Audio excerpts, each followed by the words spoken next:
श्री स्वामी समर्थ. शुभ सकाळ. आजची सकाळ होती समर्थ आणि आजोबांपासून. मग काय, आज होती चतुर्थी. चतुर्थीच्या सगळ्यांना खूप खूप शुभेच्छा. त्यानंतर बाबा बोलले की आज आई आणि तुला चतुर्थी असल्यामुळे आमच्या दोघांसाठी मस्त खमंग ढोकळे बनव. मग काय, मी लगेच इन्स्टंट ढोकळा करायला घेतला. हा अगदी ना 10 मिनटात होतो. मग काय, इकडे ढोकळा ठेवला, इकडे मस्त मी तडका तयार केला आणि ढोकळे बघा मस्त रेडी झाले. मग काय, आज स्वयंपाकाचं टेन्शन नव्हतं, कारण ना आईबाबांना आमच्या नातेवाईकांकडे प्रोग्रामला जायचं होतं आणि मला देखील आज सायंकाळी ना बाहेरगावी अमरावतीला जायचं होतं. मग काय, हॉल पटापट मस्त क्लीन करून घेतलं शांततेत, कारण आध्या आणि समर्थ झोपलेला होता म्हणून मला दुसरं काम पण नव्हतं. मग त्यामुळे मी मस्त निवांत असाच हॉलच साफ करून घेतला. त्यानंतर इतक्यात मला आध्या उठायचा आवाज आला. मग काय, बघते तर आध्या उठलेली होती. मग तिला पण मस्त थोडंसं जवळ घेतलं, तिचा लाड केला, तिचं मूड एकदम फ्रेश केलं आणि त्यानंतर मी लगेच आंघोळ करून घेतली, कारण समर्थ झोपलेला होता. तो उठला की माझं सगळं राहून जातं, कारण आईबाबा निघून गेलेले होते सकाळीच.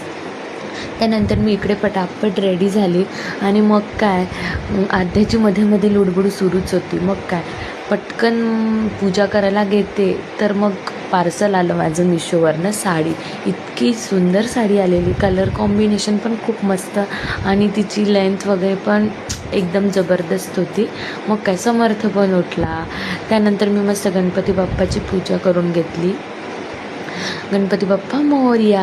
मग काय, माझी मस्त पटापट पूजा झाली आणि आज मला करायची होती साबुदाण्याची खिचडी. कोणाकोणाला आवडते नक्की सांगा. मग मी पटकन तयारी घेतली आपल्या साबुदाण्याच्या खिचडीची करून. त्यानंतर इकडे मस्त फोडणी घातली तिला. आणि हो, माझी रेसिपी ना मी तुमच्यासोबत शेअर करते. तुम्हाला जर माझी रेसिपी हवी असेल तर ती माझ्या यूट्यूब चॅनलवरती तुम्ही बघू शकता, रिअल टॉक विथ कल्याणीवरती. आणि मला नक्की सांगाल की तुम्ही ट्राय केली का. मग काय, मी इकडे नैवेद्य घेतला बाप्पांचा आणि तो त्यांना दिला. त्यानंतर आम्ही निघालो अमरावतीसाठी आणि मध्येच अमरावती रिंग रोड बायपासला हे माझ्या जिजूंचं शंकराईन नवीनच हॉटेल आहे, त्याची रिसेंटलीच ओपनिंग झालेली आहे. तिथली मग मी मस्त गेलो, आम्ही जिजूंना भेटलो आणि समर्थसोबत थोडीशी मस्ती केली मिररमध्ये. ही आहे मस्त रूम. त्यानंतर हा हॉल आहे. इथे छोटे मोठे साक्षगंध, रिटायरमेंट, किटी पार्टी, VC तुम्ही असे प्रोग्राम करू शकता. नक्की विजिट करा. मग थोडीशी शॉपिंग करून घेतली आम्ही बिझीलँडला येऊन. मग काय, आज होतं समर्थचं वॅक्सिन. खूपच सॅड. Bye bye.